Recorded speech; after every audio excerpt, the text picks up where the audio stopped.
안녕하십니까. 김군의 마음TV 김원장입니다. 세례요한은 이런 말을 했습니다. 신랑의 친구가 옆에 서서 신랑의 목소리를 들으면 기쁨이 넘친다. 내 마음이 이런 기쁨으로 가득 차 있다. 요한복음 3장 29절에 말씀하고 있습니다. 신랑의 목소리를 들으면 기쁘다 이거죠. 이게 무슨 말씀일까요? 이것은 진리에 대한 애정을 의미하는 겁니다. 진리에 대한 애정. 왜냐하면 신랑은 주님이시고 주님은 진리의 본체 되시는 분이시기 때문에 그렇습니다. 그래서 진리의 음성을 들리면 진리의 말씀이 들리면 너무너무 기뻐합니다. 좋습니다. 아주 진리의 음성만이 내 영혼을 살려주는 그 하늘의 말씀이기 때문에 그렇습니다. 그래서 성경에 처녀들은 춤추며 기뻐할 것이라. 춤추며 기뻐할 것이라.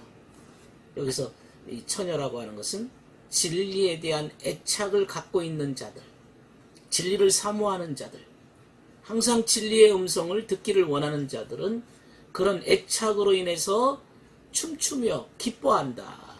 예레미야 31장 13절의 말씀입니다. 이런 기쁨이 여러분 있습니까?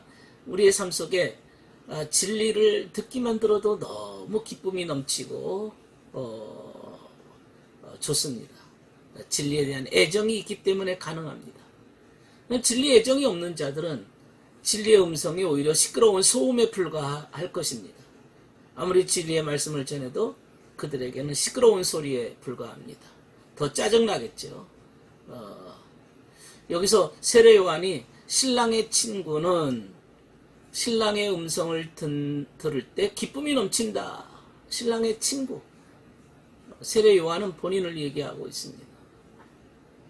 요한은 진리에 대한 애정을 갖고 있는 사람입니다. 항상 진리를 사모하고 진리를 즐거워하고 진리의 말씀에 대해서 항상 간절함을 갖고 있는 자들입니다. 욥도 욥의 고난을 통해서 많은 시련과 고난의 원인에 대해서 고통스럽게 친구들과 대화를 했습니다. 그리고 이 고난의 원인, 이 고난의 문제는 인간이 해결할, 인간이 분별할 문제가 아니라는 사실을 그가 깨닫고 난 이후에 북받쳐 오르는 그 기쁨에 못 이겨서 이건 하나님의 고난이다. 신성한 영역이다. 이렇게 말했습니다. 저는 당신에 대해서 귀로 듣기만 하였었더니 이제 저의 눈으로 당신을 봅니다. 오히려 이 기쁨의 소리죠. 이 정말 깨닫고 난 이후에 올라오는 솟구치는 고백입니다. 욥기서 42장 5절의 말씀입니다. 신성한 존재를 지각한 이후에 깨닫게 되는 귀로만 듣던 하나님을 이제는 눈으로 보고 있습니다. 이렇게 고백하게 된 것이죠. 진정 진리를 깨달은 자들, 진리를 만나게 된 자들의 기쁨과 감격의 목소리가 있습니다. 그러나 진리를 원하지 않는 자들은 진리를 보면서도 기뻐하지 않습니다. 오히려 진리를 소멸시키려고 애를 씁니다. 절대로 기뻐하지 않습니다. 진리를 말하는 자들을 비난하거나 정죄하거나 심지어는 죽이기까지 합니다. 그들은 진리보다는 세상 명예, 돈, 권력, 세상 쾌락의 소식을 더 선호합니다. 세상적인 노래, 세상적인 말이 더 그들에게는 더 즐거운 거죠. 우리가 종교인이라고 한다면, 특별히 기독교인들이라고 한다면 종교의 근본되는 게 뭡니까? 진리잖아요. 진리에 대해서 어떤 마음을 갖고 계시는지, 과연 도대체 무엇을 좋아하는가? 진리를 과연 즐거워하는가? 아니면 세속적인 쾌락과 오락에 더 즐거워하는가? 만약에 세속적인 것에만 관심을 가지고 그것을 더 좋아한다면 예수 믿는다고 얘기할 수가 있겠습니까? 이런 자들은 항상 자기 이익에만, 욕심에만, 정욕에만, 세상 쾌락에만 거기에 모든 관심을 두고 살아간다면 과연 진리를 따른다고 말할 수가 있을까요? 세례요한은 주님의 목소리를 듣고 기뻐했습니다. 신부는 신랑을 보면 기쁨이 넘칩니다. 주님은 교회의 신랑이에요. 원래 그 신랑이라고 하는 칭호는 구약의 여호와를 지칭했습니다. 여호와. 그런데 예수님께 적용이 되어서 그분을 신랑이라고 말씀하고 있습니다. 그분께서 여호와이시기 때문에 그렇습니다. 교회와 주님의 관계는 신랑과 신부의 관계다. 신랑과 신부의 관계입니다. 그러므로 교회된 신부된 자들은 항상 진리에 대한 애정을 갖고 있는 자들입니다.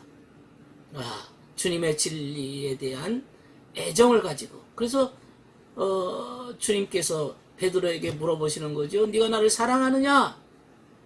애정이 있느냐 이거죠. 이 진리에 대한 애정 외에 우리가 기뻐할 것이 없는 거죠. 성경에 그 아브라함에 대해서 말씀하기를 아브라함은 내 날을 보고자 즐거워했고 보고는 기뻐했다. 요한복음 8장 56절의 구절이거든요. 아브라함이 기뻐했다는 거죠. 내 날을 보고자 즐거워했고 보고는 기뻐했다. 그러니까 아브라함에게는 희망이 있었습니다. 주님의 날을 보고자 했습니다. 그런 희망을 가지고 삶에 힘을 얻었습니다. 희망이 없으면 살 힘도 없는 거죠.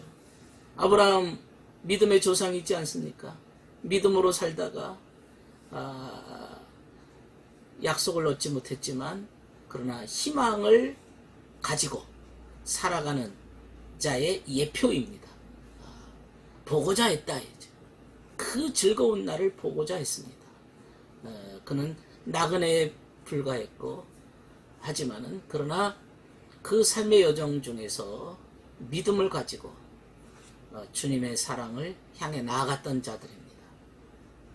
그는 희망으로 즐거워했고 현실적으로 기뻐했습니다.